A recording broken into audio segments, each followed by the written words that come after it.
Andito na tayo. Patapos na tayo. Ito yung after natin. Ito nga pala yung walk-in cooler. Napalitan ng bagong compressor.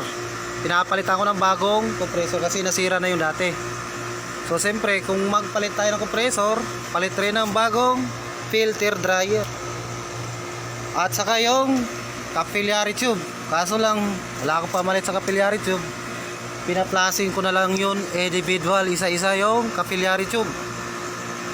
At saka ito, wala to dating pressure switch. Nilagyan ko na rin ng pressure switch, low at saka high side. Siyempre yung combination niya sa pressure switch, ito si time delay na combination ni pressure switch. At saka itong magnetic contactor, nag-uumido na rin, kaya nilinis ko na rin, binaklas ko, nililiha kong contact point. Okay na yan. At saka dito naman tayo sa mga piping, na-flashing ko na ng piping, condenser, evaporator, na individual ko na yan, papasing ko na lahat yan.